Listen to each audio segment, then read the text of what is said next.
Good evening, ladies and gentlemen. I'm here with Kennedy Thompson. He is the founder of a band from Erie, Pennsylvania called One World Tribe. One World Tribe is considered by some the #1 world music band in North America. Kennedy, how you doing today? All right, how you doing, man? Great. Thanks for being here. So let's start off by talking about where you grew up, what city, what state. Well, I was born in Detroit. My father had basically left Mississippi in the mid-50s, basically to like escape from the Jim Crow system that was going on down there.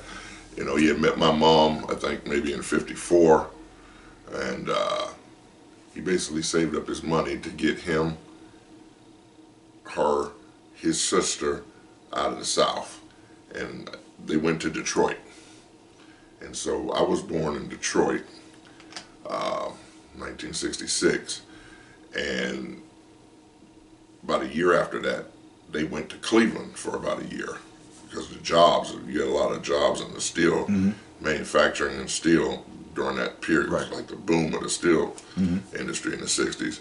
So they were in Cleveland about a year, and then they came to Erie because my mom's sister had come to Erie.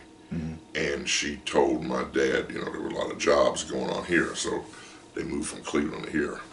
Okay. And we were kind of here ever since. But I would always go back to Detroit, you know, for long stretches at a time. You know, when I was like maybe 5, my mom had a condition going on. There's some kind of heart condition. But the technology to deal with that at that time was coming into its own. And so, if she had gotten it 10 years earlier, it would have killed her. But eventually they were able to straighten it out. During that period, I was just in maybe like 5 to age 7, I was in Detroit staying with my aunt. And after that, I would always go back during the summers to Detroit because there were things going on that were attracting me to that even at that age. One was my cousin, Minor, was a drummer. And I was getting into music at the time, and not only was he a drummer, he was a world-class drummer. Okay. And he had come up with Ollie Brown, who is the drummer that played with Stevie Wonder in the early 70s. And also, if you listen to the Jackson's Triumph album, Ollie Brown is on that album.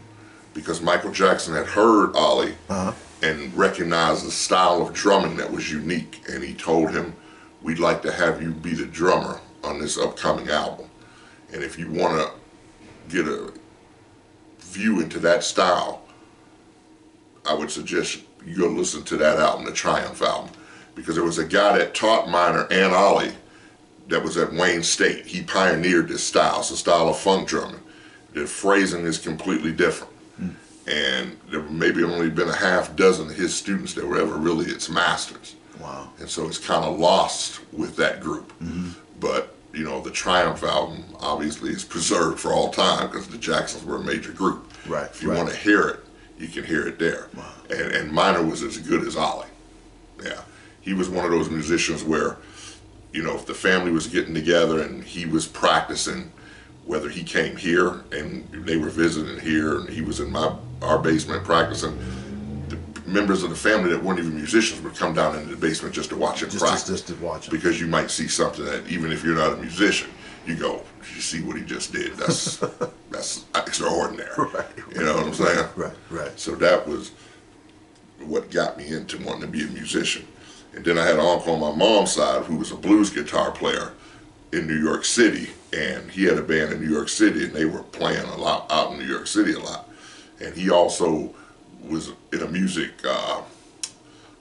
company. He was helping to sell guitars. Okay. I can't remember the name of the company, but he would go around the country, you know, promoting this guitar brand. And so he became kind of a figure in the New York scene. Okay. Yeah, blues. So between those two individuals and their family, you know, that made me want to be a musician. Any thing you remember about Detroit, like growing up as a kid, like as far as in the neighborhoods or? Well, in the early days, before the crack epidemic, it was great. And, you know, for me going there, like I said, the minute going all through grade school, the minute school is out, I'm going there because I had a cousin, Nita, who was maybe 16 or 17 at the time. She was just starting to drive, and I would just hang with her and go to all the concerts. So I was just going to all kinds of concerts that weren't even coming to Erie. Wow. You know, I was seeing some of the greatest musicians that we know of in their primes. The Commodores, the Isley Brothers, Earth, Wind and Fires, the Jacksons. Barry White used to come to Detroit and do 2 shows, him and Teddy Pendergrass. And the first show would be, you get in trouble if you try to do this now, the first show would be women only. Right, I remember hearing about some of those. You know, women only concert, sold out. Yeah, so that was just a chance for me to like go and experience that. And, you know, looking back, it helped form the standard because I got to see these people in the prime of their musicianship. So it was like, you got to meet that standard. That's the standard. Right. What those guys were doing. Right. So, did you grow up with like both your parents, siblings? Yeah, I grew up with both my parents. Okay. My father and my mom was always in the house. You know, my father was a strong figure. You know, he was a veteran. He had fought in World War II. He had fought in places like Tarawa, Peleliu, and then at the Battle of the Philippines, he was severely injured and spent 3.5 months in the hospital in New Orleans. Had a couple surgeries. Early on, they had thought that he would never walk again. But, you know, through weird power and rehab, he regained the ability to walk. Yeah. And so he was always a strong figure. You know, he was the law. Anything he stressed that you still kind of carry with you today? Yeah, he basically, you can do whatever you want to do, man. If you work at it, you can do it, you know. Because people, like they were denied, obviously growing up in Mississippi, educational opportunities, all kind of opportunities, but they were still able to achieve, you know, a middle class life. You know, my father was able to buy his own home, own his own home, even though he didn't have those educational opportunities, because he was able, you know, he was willing to He put the work in. Put the work in, yeah. Right. So musically speaking, I know you talked about being influenced as a youth and a child. Did you play throughout high school, or what is your first instrument you started? My first instrument was actually, I started taking vocal lessons when I was about 10 at Markham's Music. I don't know if you can go back that far. Oh, yeah. But yeah. And so I was studying vocals for maybe 2-3 years. Then because of minor, he started showing me some things on the drums, and I started playing the drums. So really the first instrument I would say was the drum set. Okay. Yeah. And I played through high school, but I didn't play in the band. You know, I just played. Right. And then did you go to college for music, or? Yeah, I eventually went to D'Angelo School of Music. Okay. All right. So you get out of college, and you know you're a musician, and I know you obviously had dreams of being, you know, starting a band and stuff like that. You're well known for starting One World Tribe. So where did the concept of starting One World Tribe come from? Okay.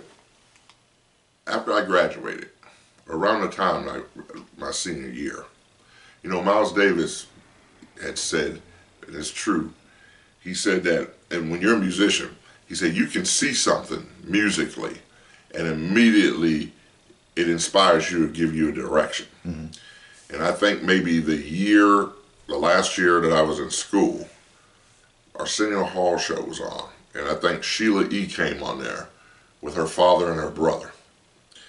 And they did an instrumental, like a Latin jazz thing.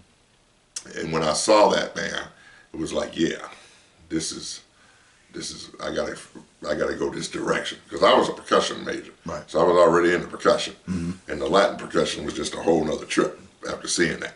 Right. So then I began to think, you know, then I went and got back into Santana. I had already heard some Santana because Minor was into Santana too. You know, I hadn't heard the whole catalog, so I started really getting deeply into Santana at that point, and deeply into reggae, and I had been hanging with Kenny, you know, and Kenny was into Santana, and I was like, you know, man, we could put a band together, you know, in the style of like the Santana war type of thing, man. Nobody's ever really done that around here. Right. And you know, Kenny was kind of into that. And at that time, I got out of school, and even though I was out of school, I was still hanging around up at Mercyhurst because Mark was, you know, he had a percussion ensemble. And even though I had graduated, I was still playing the percussion ensemble. Okay. And I had ran that concept by Mark, I said, and Brad, who's, you know, also a percussion major from Buffalo, but he had masters at that time, and he would come down and help Mark out with the percussion ensemble. I said, what did you guys think if somebody was to do a band with, like, you know, Santana, some reggae, maybe some soul, classic soul, and it kind of piqued their interest, I could tell. So Mark got the idea of doing a percussion ensemble concert where he would do some arrangements of like Black Magic Woman and Oye Como Va and have Kenny be the soloist. Okay. So we put that together and we did that concert and it was off the charts. Everybody was, then that was like, well, we could do that here. We could put this group together that might work, and it kind of branched from there. Right. And we created a early lineup of the group. It was basically Kenny, myself, Brad, Matty Walker, and a guy named David Rodriguez, who's a here guy. He's probably still around. He used to play percussion in a Puerto Rican group called Impacto Borica. And we would just meet every week in the basement and, you know, learn tunes. And at that time, we were shuffling through bass players. We couldn't find a serious bass player. I played keys, but I was looking for somebody that was even more advanced than me at the time on keys. And we were also trying to get a lead vocalist, somebody that could stand up there and, you know, garner the crowd's attention. And so those three things in that first iteration became kind of hard to attain. But we were in that basement doing that iteration for probably almost a year before I just said, you know, we need to take a break and suspend it, because I don't know if we can put this type of band together in this city. I don't know if it's diverse enough to pull it off. Right, right. And so we took a hiatus. And then maybe 8 or 10 months later, I was at the Jazz and Blues Festival, probably one of the earlier ones. And Matty, you know, was there, and he said, man, we need to try and put it back together. And I was like, I don't know, man. I don't know if it's possible to do that. So he talked me into it. So we started trying to put it back together. And by this time, I had met Frank Singer. I had been going to some of the jazz events in the city, you know, kind of struck up a friendship with him. And he, you know, he asked me during a break, you know, what have you been up to? And I told him I'd been trying to put this band back together. And he goes, well, I said, I kept trying to find a keyboard player and a singer and a bass player. And he goes, well, he didn't ask me. And I was shocked that he was even interested. You know, and I said, okay. I said, yeah. I said, well, why don't you come down? And so he came down, and around the same week, Matty was at the World of Music, and I guess Mike Chin had posted an advertisement in there saying that he bass player trying to form a reggae band. So we were like, well, hey, we're going to do some reggae, so maybe we call him. And Matty called him, and he came down. And they came down, and we went through some tunes, and it was like, okay, we were getting close here. Now we just have to get a singer. Now at that time, Kenny had also told Rabbit about me, because Marrakesh Band was looking for a second keyboard player. And so they brought me in to a rehearsal. Everything went good, and I was in the Marrakesh Band. And at that time, Preach was in the Marrakesh Band. Okay. He was a keyboard player and a vocalist in that group. And Googie was another vocalist in that group. Now, Kenny had been trying to talk to Googie about trying to come do this thing in One World Tribe, but it seemed like it was out of Googie's comfort zone. So Googie wasn't too comfortable. And then one night I gave Preach a ride home, and he asked me about it, and I told him what we were trying to do, and he was like, "Yeah, I'd be interested in giving it a shot." Right. And it was funny because about a year earlier, during the first iteration, I had actually put an ad in the paper about a vocalist for that type of group, and Preach had called me, and he had taken my number, and he was going to call me back, but he never called me back. And during that ride home, giving him that ride home, we realized he was a person that I had talked to even a year earlier. Right. And it never panned out. Right. But then he came down, and when he came down, the chemistry was right off the bat. We realized we got something special here. This could be off the grid. Right. So you guys started off basically doing covers, correct? Yeah. We put out Santana, different things like that? 3 sets of covers, yeah. Okay. We planned out 3 sets of covers. How long before you knew, like, we want this to be a band that does original music, or mostly original music? We kind of knew that really early on, that we kind of had this sense that we needed to build a following in the city, that it would take doing covers to do that. But eventually we wanted to do our own material and make recordings. So we kind of had that vibe from the beginning, because we had a lot of creative people in the group, like Frank Singer and Preach Freedom, very creative individuals. You know, so yeah, from the beginning we wanted to do that, but we were smart enough to know we can't just come out the block in Erie. We're just doing all originals. We won't get to ground zero, man. I mean, do you say that about Erie? Would you consider Erie a place where, because you guys did it, you got over with the originals. Eventually, you were a big act doing your own music. Is that the route to take in Erie, you think, in a lot of cities, or music, to start off doing covers? I think it's harder now in Erie than it was when we did it, because I think there were a lot more younger crowd, college kids, that were engaged into original music.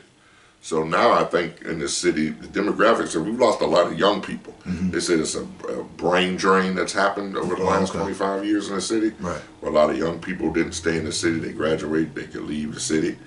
And so I think that affects it.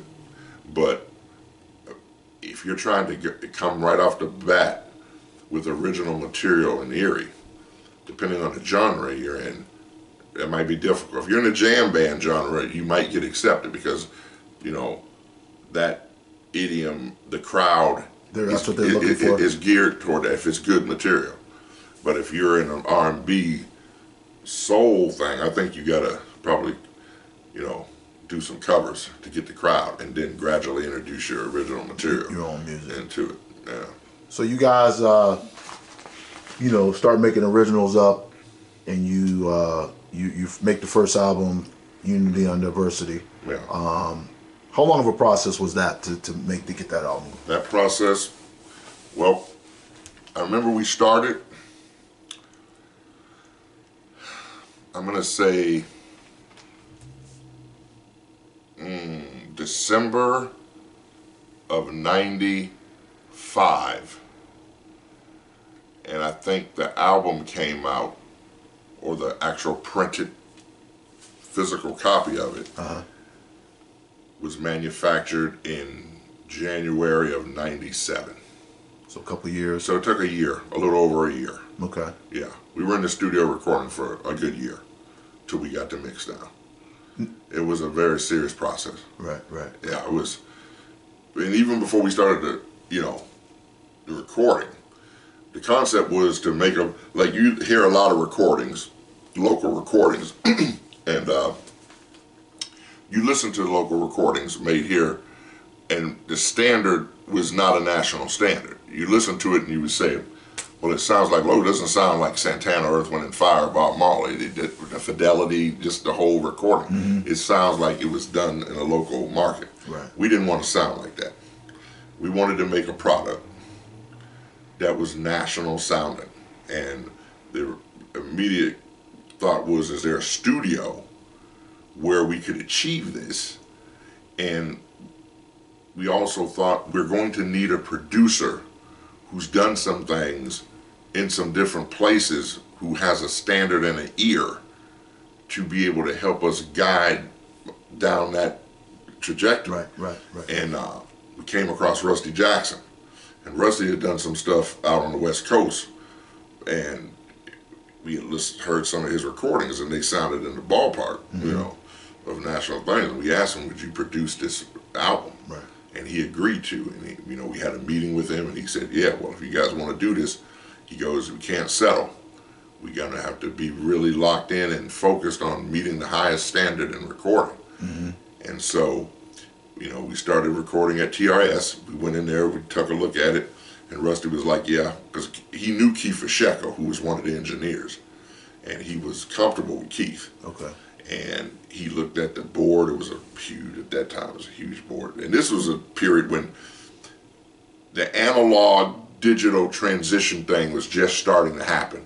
The digital recording thing was just starting to happen. Okay. Before that, it was pretty much all analog. Right. So, and we used, a lot of what we did was digital. Some of it was analog, but most of it was digital. And, you know, the first 6 months that we were recording, Sheko was not really there. He was letting his partner, John, what was his last name? John, I want to say Maciak. John Maciak do the engineering. And Rusty was driving him crazy because he had never been in a studio with somebody who was so strict as Rusty on getting it right. It couldn't be 80%. It's got to be right. Yeah, got to be on the money. Just same way we would Steely Dan, Earth, Wind and Fire. You know, if it ain't right, Maurice White gonna say next to it, we got to do this thing again.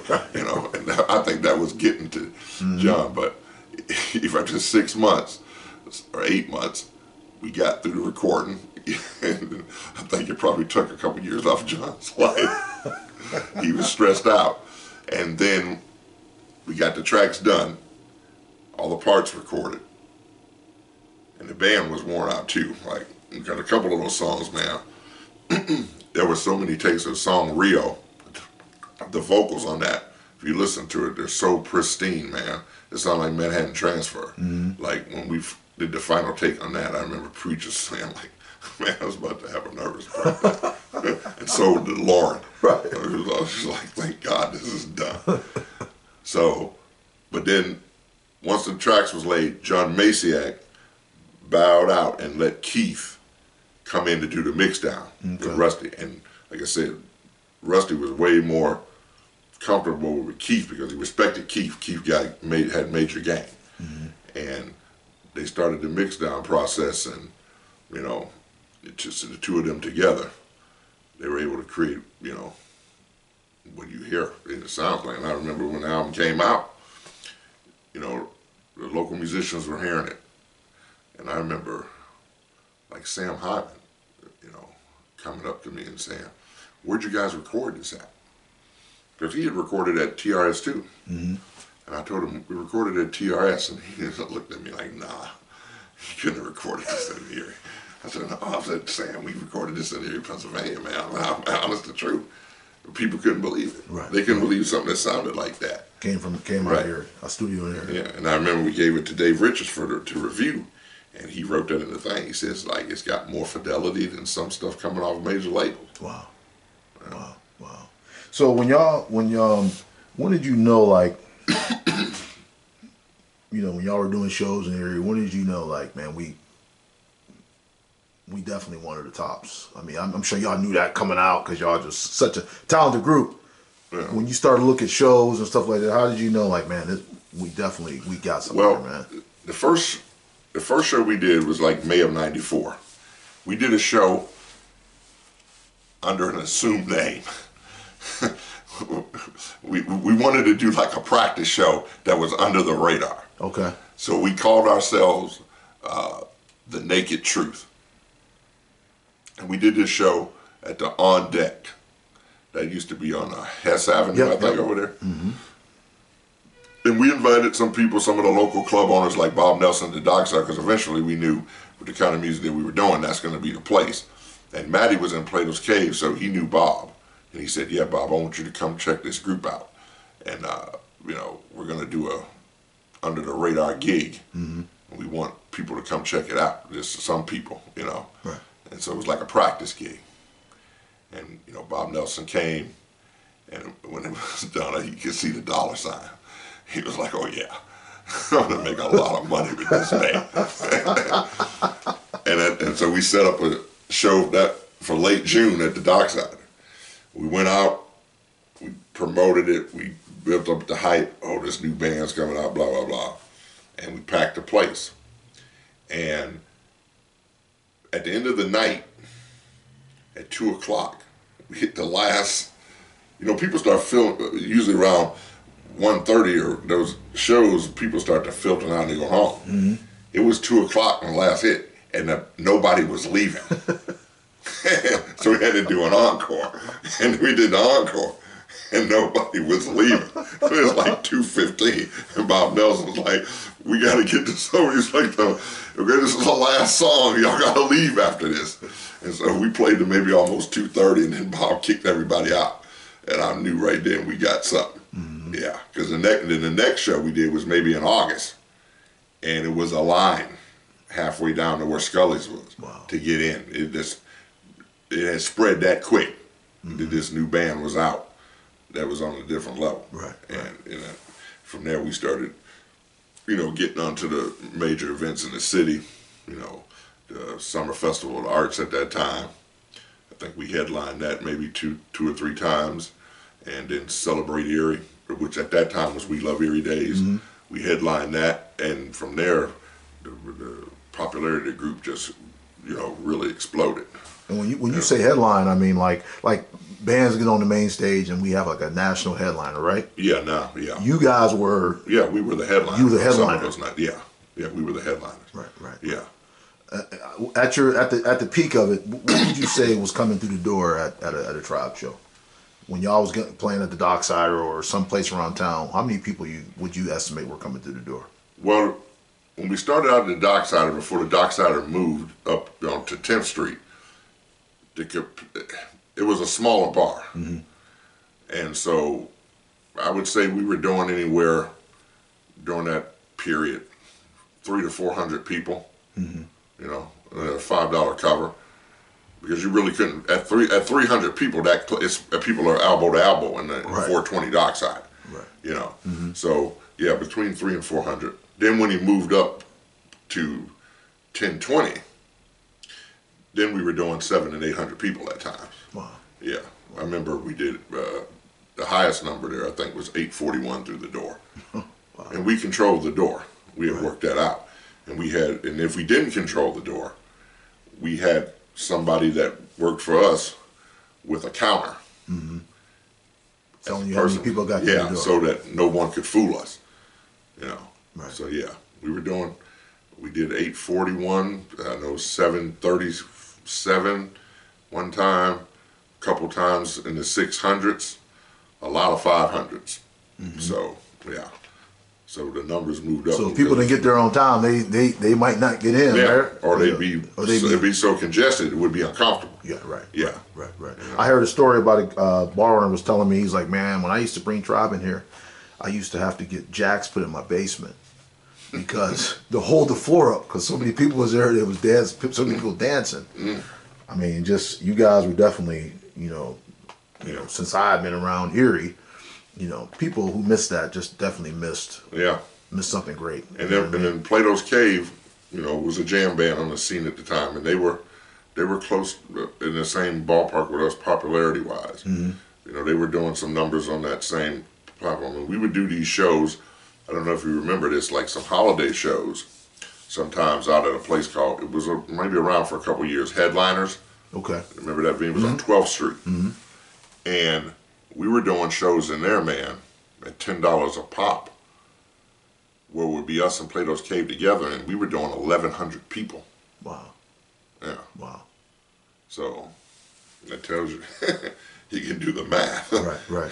Are you a big fan of cover charges? I know now like everything's free basically. You get in no cover, or you? Yeah, I'm a huge fan of cover charges because here's my concern when there's no cover charge. If there's no cover charge, the amount of money that the band can make, it already is going to have a cap. Okay, so if we do the Dockside and we do 800 people through the door, that might be $4,000 through the door.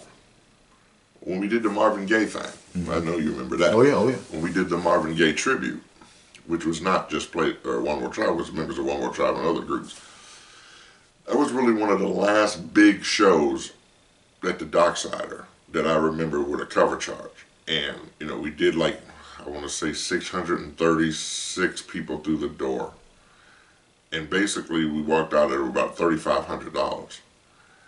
And if you don't have a cover charge, you can't get to you can't get to that number.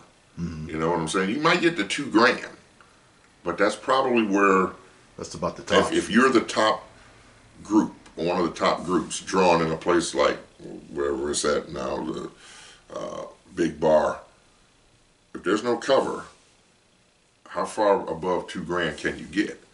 Simply because the bar isn't going to just give you all of the bar money that they're making at the bar, you know. So I think it definitely leaves some money on it. When you get to that level where you can draw 400 or 500, it creates a situation where that group might be leaving money on the table. Right. You know. And obviously, you know, when some of these tribute acts come in from out of town, they do covers. Right. Because those tribute acts are probably saying we need $4,000. And so to get to $4,000, 3,500, you're going to have some kind of cover charge.